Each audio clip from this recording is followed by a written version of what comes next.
What's up, guys? Welcome back to another episode of Dream a Little, the podcast that's all about helping you feel confident about your ABDL side so that you can enjoy it with your significant other. I'm your host, Lo, and thank you so much for listening. This week's guest, Ricardo, is going to share some of his real-life ABDL experiences with previous girlfriends. So if you haven't told your partner about ABDL yet, I think hearing his stories will give you some inspiration to believe that you can tell someone about ABDL too, and it can actually go well, because I really want you to know it's possible for you. I know talking about ABDL with a vanilla partner is not easy at all. In fact, it's probably one of the biggest challenges that we face. And it's kind of interesting how we feel so much unnecessary shame for liking what we like, because it's actually pretty innocent and sweet. But don't worry, I'm here to help you. I created a free bonus podcast training to help you overcome your shame around being ABDL. This bonus podcast is completely free, and you can find a link to download it at the show notes of this episode at thelittlelounge.com/139. That's thelittlelounge.com/139. On that same page, you'll also find a little video with a 90-second teaser for my latest audio roleplay episode. If you didn't already know, I started creating realistic, genuine, and nurturing mommy audio roleplays. So if you're into loving and caring mommies, but you don't have one at the moment, be sure to check it out. It will help you get into little space. It's only $5 to get access to over 16 roleplay episodes, and I know you're going to love it. By the way, you should know I create 2 different versions of each audio, one for boys and the other for girls, so everyone's included. Again, that's thelittlelounge.com/139. Before we start, I want to give a quick shout out to some new patrons of the show. Huge thank you to Wilson, Rick, Colin, Scott, Kevin, Josh, MJB, and Simon. Thanks again for joining my Patreon, guys. It means so much to me. Now I won't make you wait any longer. Let's get started.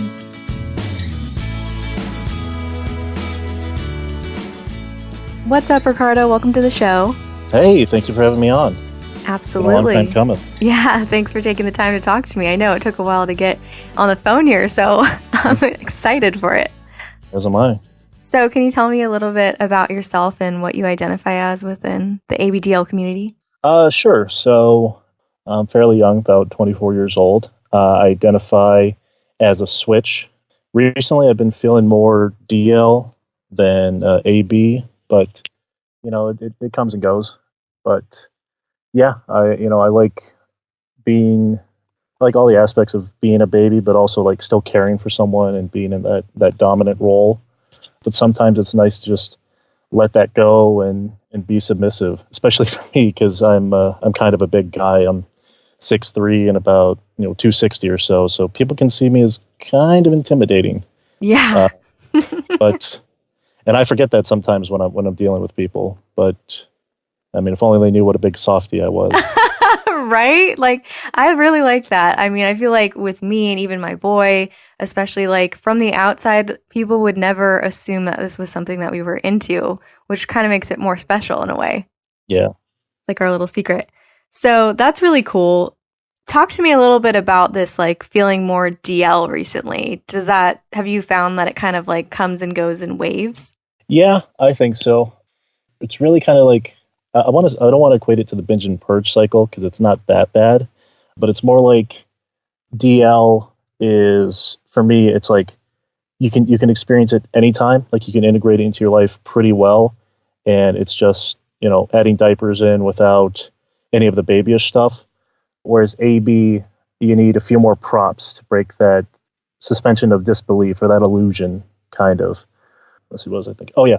So one thing I really like about all this is dichotomy. Like I like the 2 opposing forces, things that shouldn't be, together. Like me being a big guy and being into this, or like I really have a thing for strong women, because that's kind of what I grew up with my mom and my sisters. Mm-hmm. Even though I'm the oldest, they're very headstrong. But I really like that idea of a strong woman who's independent and can do everything by herself, being forced or being, wearing diapers or being dependent, or that kind of exact opposite of what their personality is, and that kind of vulnerability that comes with it as well. I love that too, because it's like you get to see a side of them that no one else sees. And just having that little secret life is pretty exciting. Oh, yeah. It's funny that you related that to the binge and purge, because that was kind of what I was getting at. Like, do you feel like it's just easier to be a DL because literally all you have to do is wear, and it's a lot easier to do, I feel like, on your own? Or do you start feeling like a little bit ashamed of like the little side? That's a very good question, because I was thinking about that recently with how I've been feeling, because I've just been really stressed from work and school and everything. I got this habit of just, for some reason, overloading myself every semester when I say I'm not going to. Yeah. So being a DL and just like wearing when I go to school or university, or like when I have to go tutor, just, because I drive long distances sometimes for some of my tutoring. So that helps for obvious reasons. Yeah, it's convenient, right? But I was thinking about it recently, and I don't know if it's just because I've been seeing more, and I don't want to use this word, but it'll make sense to people here, but like more like cringy type stuff about some people who have been posting things or putting things online that, like, it's like, dude, come on, like, nobody wants to see that, please. Trust me, I know what you're talking about. Yeah, I see that kind of stuff, and I think to myself, I'm like, am I like that? Is that me? Yeah. Do I not have self-awareness? No, but the fact alone that you're asking those questions tells you're definitely more self-aware. Yeah, that's definitely the conclusion I come to afterwards. But so a lot of that stuff, like, I'll be on like Etsy, or I'll be on like other places where I'll see, AB clothes and other stuff, and I'd be like, oh, that's going to my wish list, or this is going here. But I never jump on it, because I have, a considerable collection now, and I have to think to myself, okay, I can buy one or two things, but I don't want to buy too much. Like, my favorite thing, I forget who it is that I buy from, but they do training pants, but then also like regular underwear with very childish prints. And that kind of stuff I like. Like, I have a few of those that I wear sometimes when I just want to go incognito, Right. Just get a little feel for it, but not go like totally committed, Right. But more and more I've been feeling like my AB side, really, I would like that in a sort of relationship, which is what I had recently, or had up until recently. But I feel that kind of AB caregiver dynamic works really well, and I don't like exploring that on my own, because in the traditional sense, it doesn't make sense for a baby to be by itself. Yeah. However, the DL side, like you said, I can do by myself and enjoy it and have fun with it as is. Yeah, that's really interesting. My boy and I talk about that a lot, because he kind of explains to me that, because I'm trying to ask him questions about his little side when we first started talking, and he really didn't know what kind of little he was, because he's like, I don't have anyone to encourage me into that headspace. So it's kind of just like me sitting there in a diaper watching a little show. That's about as far as it had gone. And I thought about it, and I'm like, it's so true. How do you get into that headspace where it feels like authentic and genuine when you're by yourself and you're a little? It's hard. It's really, really hard. Yeah. Yeah. And I found that hard with my last girlfriend I was with, trying to explain to her what I liked in my women or my girls, like acting like a little kid or a little girl. And we got to a point that was, it was pretty good every time that we got into it. It was mostly me putting out the prompts or saying things and having her react to it. But towards the end, she did start saying some stuff on her own, and she got good at it. Really? Okay. So how did you introduce her to this whole ABDL thing? So that was slow going. About a year ago, we met working at the same place, and slowly when I was ever in that part of the store, I would like tease her, and eventually other people started seeing that we should have been in a relationship, and eventually, long story short, we did get into it.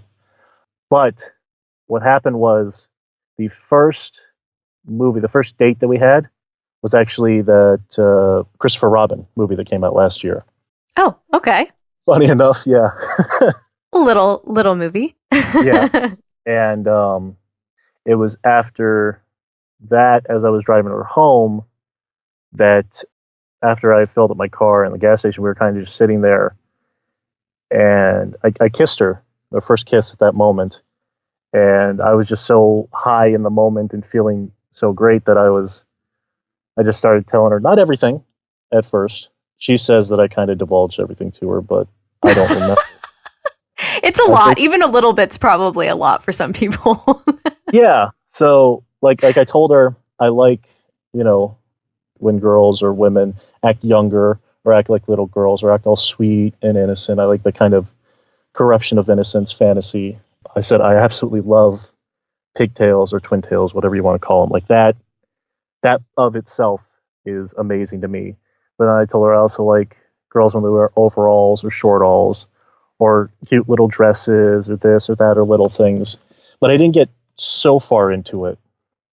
She says, and she would swear, that I told her that I like when girls wear diapers. I could have said that.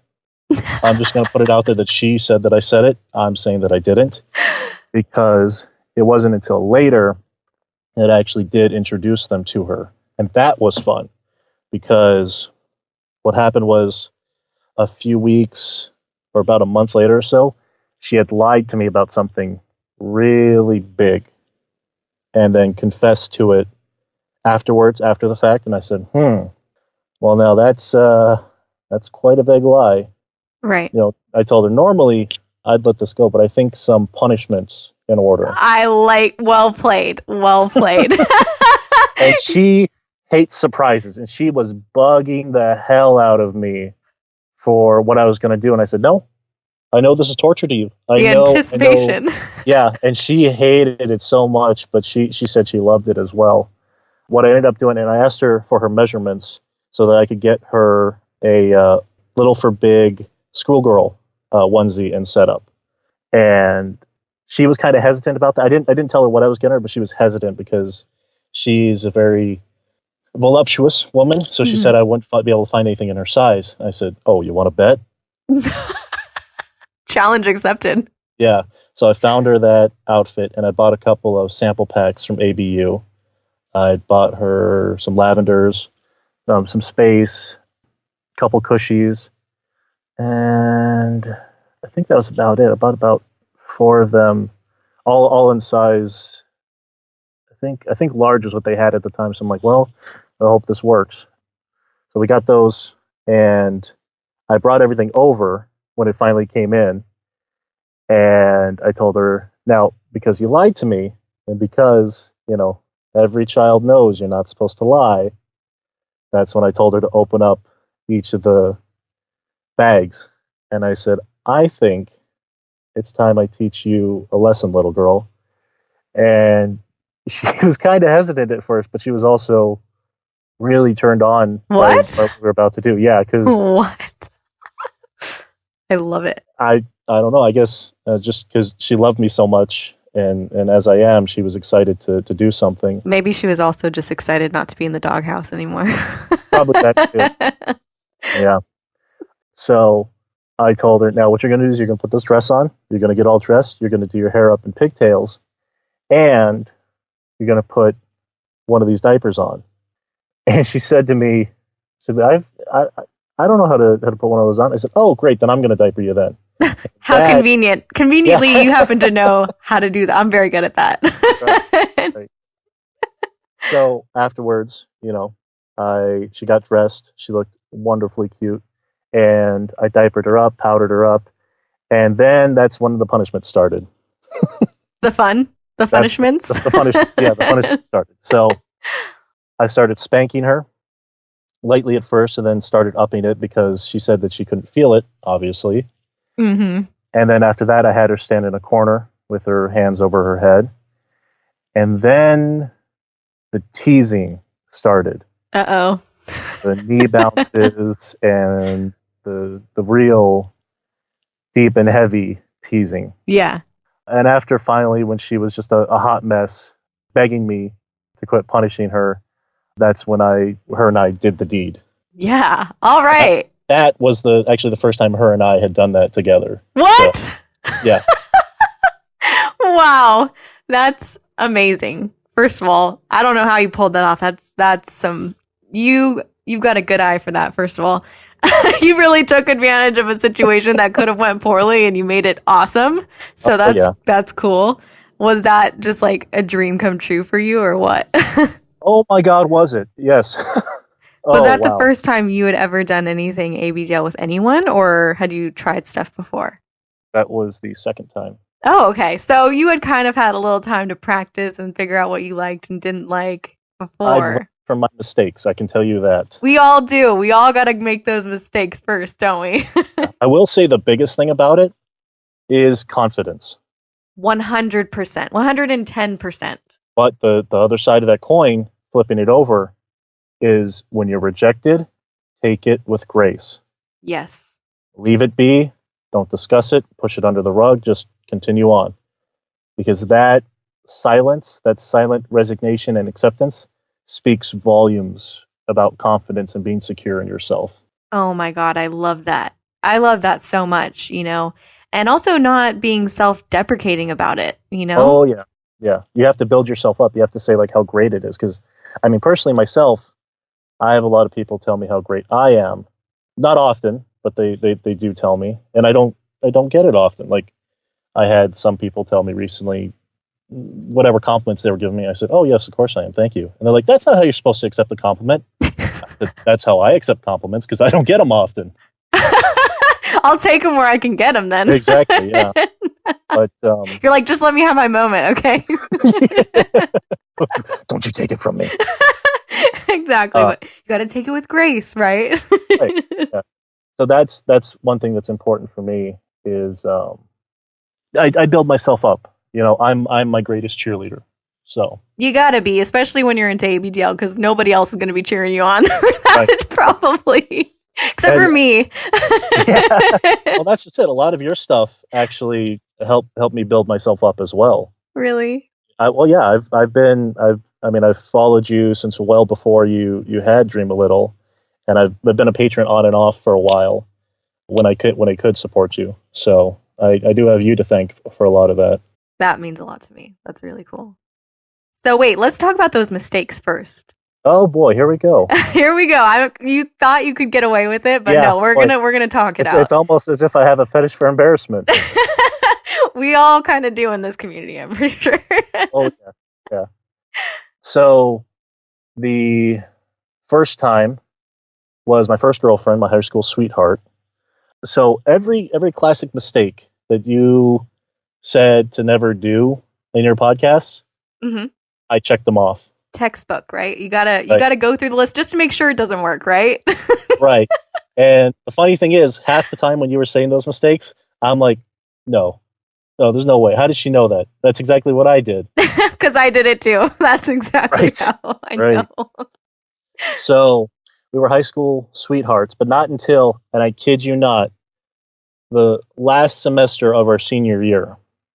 We had known each other since sophomore year, but it was kind of a tete-a-tete, push and pull type thing, mm-hmm. where I really teased her and she didn't really like me, and I would, just you're grade growing school up. bully. Yeah. The big thing is she had a big, and she said this herself, quote unquote, fetish for Hello Kitty. People throw around that term so easily and loosely, though, that I'm like, do you know what a fetish is? Now, here's the funny thing about that.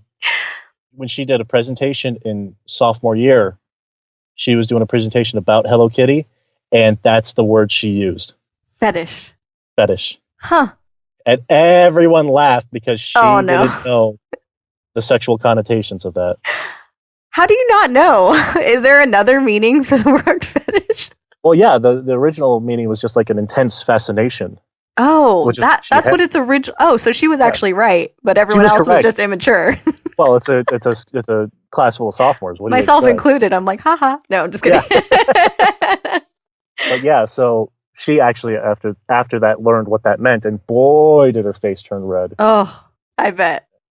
Anyway, she's one of those bubblegum kawaii type girls mm-hmm. that really loves all things cutesy and girly. So I thought, right, girly and all that. So I thought, oh, this would be easy. This would be great. Introducing her to this stuff would be like nothing. Makes sense to me. So prom night, which was interesting because I had broken up with her, I think, a few days before prom. Oh, no. And yeah. Was it prom night? No, it wasn't prom night. That was something else. Well, we had gotten back together then, but graduation night. Yeah, so we're out of school. We're done and done. We were able to escape from both of our families after we were done. They were done congratulating us and everything. And we jumped in my car and drove off to a far corner of our housing development that hadn't been developed yet. And as two teenagers were, we were getting into it, and she was probing for any fetishes that I had. And skipping ahead a bit, she says herself that she has absolutely no fetishes, no nothing, no whatever. I was never able to get anything out of her. She even said that she felt guilty because she didn't have anything, and I had all these, things that I wanted to do. Mm-hmm. The worst she said she had was that she had a thing for rough sex. Sorry. Right. I didn't know what that meant either. So okay. I only tried to do that about twice with her because I was trying to get into it. And I never did anything like hitting her or anything, but I tried a few of the things that people said rough sex is. And by the second time she said, I don't think I like that. Awkward. Okay. All right. Fine, we won't do it. We know we don't like that now. Okay. Right. Cross that off the list. Cross the only thing off the list that you like. We're back to vanilla land. Yeah. So while we were going at it, in all of my infinite wisdom, I told her that I was into diapers. In the moment. In the moment. In the moment. Okay. Okay. You're just gonna throw it out there then? Yeah. How'd that go over for you? Well, we were both so fueled with hormones that she kind of stopped and she's like, diapers?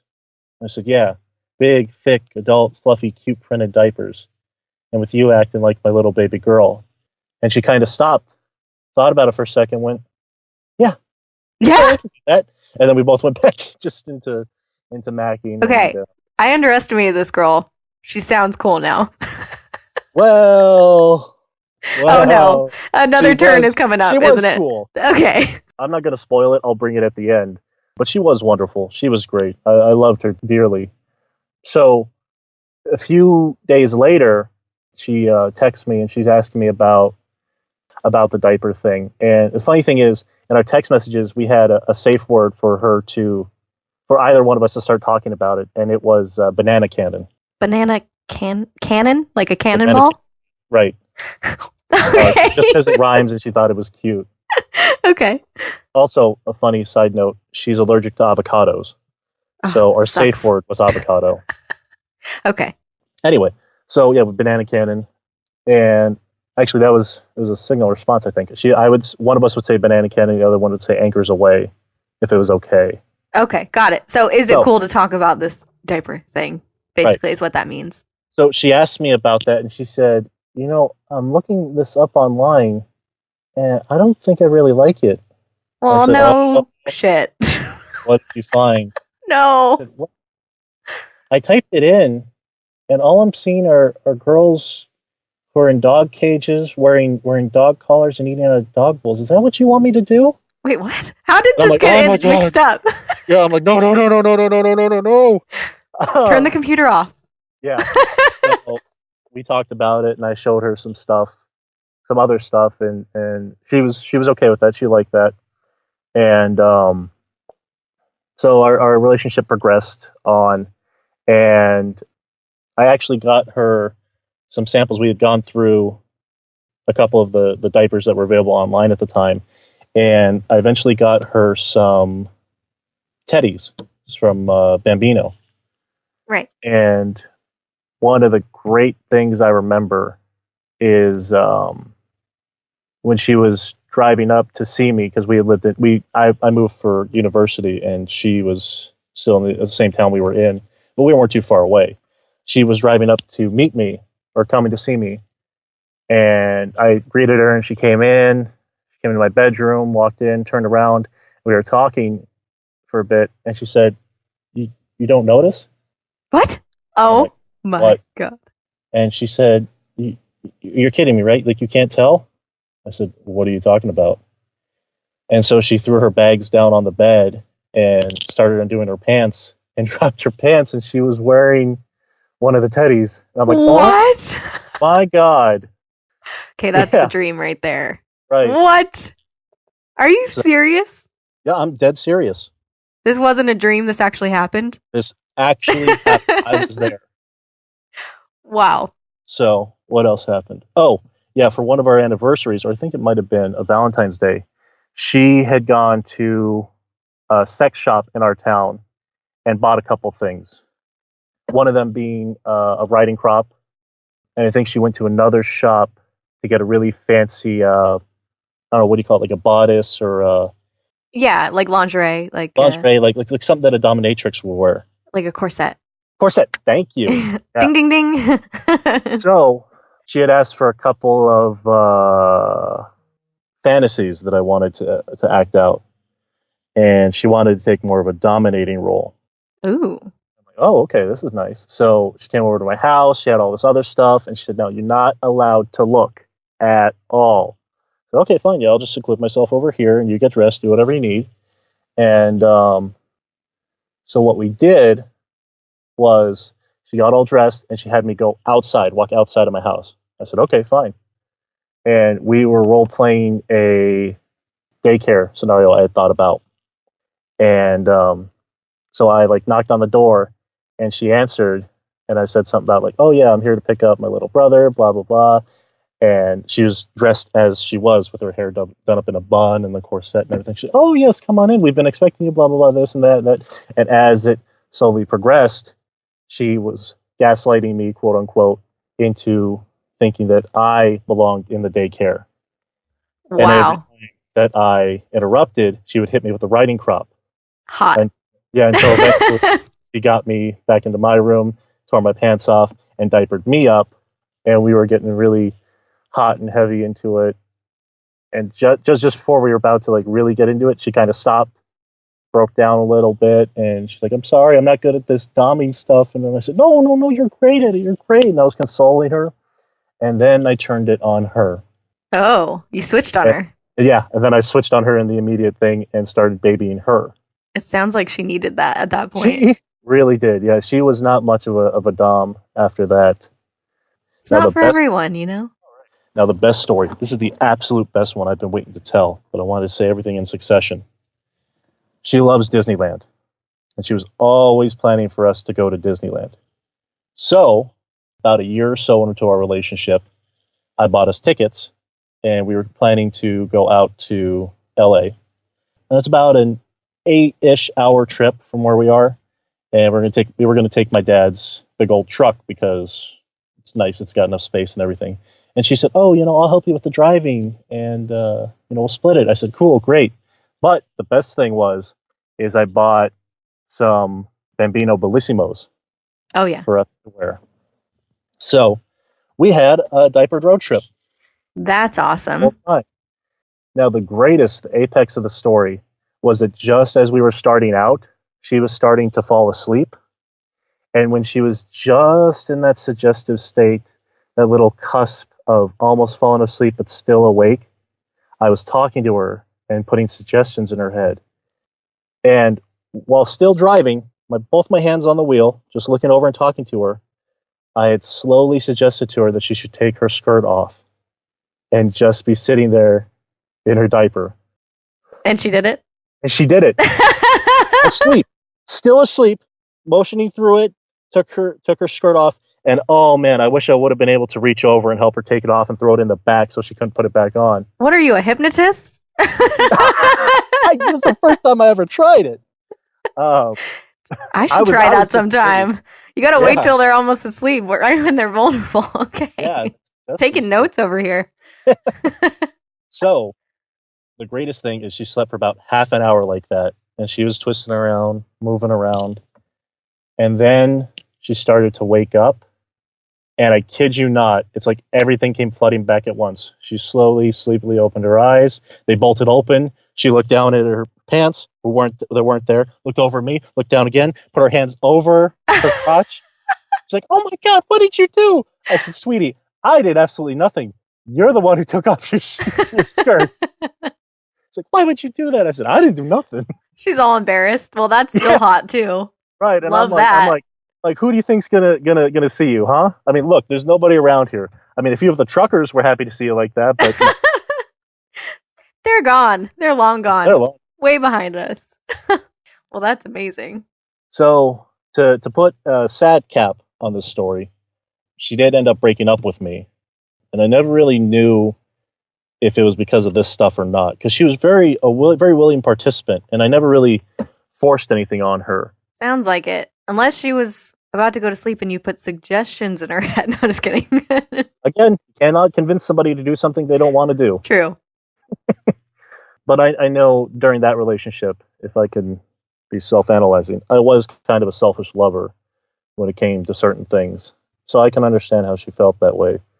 And I don't know if she really cheated on me, but I know that she emotionally cheated on me because she kind of checked out of our relationship while she was talking to this other guy at her work. And she broke up with me, I guess, after she went and had her girls' day she said she was going to. She ended up talking to him and told him what happened. And he thought, oh, hey, that means we're a couple now. And he put it on Facebook.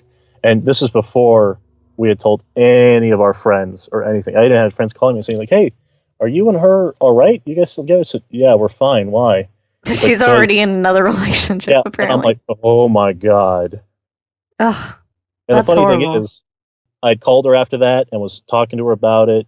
And she said that she scolded the guy, that you shouldn't have done that, this and that. And me, still being upset, believed what she was saying. And then she had to go talk to her mom afterwards. But you never really found out the real truth. Yeah. But it sounds like she didn't make it seem like she was breaking up with you because of ABTL. Right. Well, I asked her a couple times, but the thing is she never gave me a reason for breaking up with me. She more or less just said that, I mean, she gave me the same old thing of like she didn't love me anymore, which it's hard to hear. Right. But I mean, yeah, that's how it is. I guess that's all the reason you need sometimes. Yeah. And it worked out. I mean, you found someone else who, like there's still more people out there who are going to be open-minded and willing to like explore this with you. And maybe in the future you'll figure out that there's actually someone way more compatible for you out there. I hope so, because that second girlfriend that I was talking about, yeah, she broke up with me earlier this year, the day before Valentine's Day. Oh, come on. Yeah. Again, though, you never know. You might find out like a year, 2 years, 5 years from now that was supposed to happen, and you're going to meet someone who's a better suit for you anyways. Definitely. That's what we all hope for, right? Yeah. How can people find you on social media?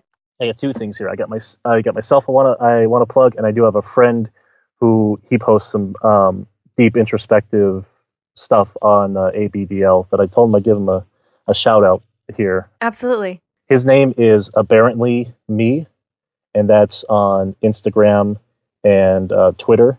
Mm-hmm. He does blog post styles where he talks about, I think, a couple things that people have been having trouble with, like with their own identity and how they can reconcile it with the rest of their social life. So I'll send you his information so you can post it in the show notes. Great. Besides me, I am on Twitter very sparingly as Ames Wilson, AMES, and then space Wilson. Forget my I think it's at AmesW334. And then I am also on Instagram at that same, the same account, Ames Wilson. If not, I'll get you the information on the show notes too. I'll have everything linked in the show notes. You already know. You already know. Long time listener. All right. Besides that, also my Reddit is the same as Ames Wilson 33, and that's about it. Perfect. I'll be sure to link to those in the show notes. Well, Ricardo, it was so nice talking to you, and I really enjoyed hearing all your kinky stories. Thank you so much for coming on the show. You're welcome. Yeah, it was fun being here. All right. Well, let's stay in touch. Take care. All right. Bye.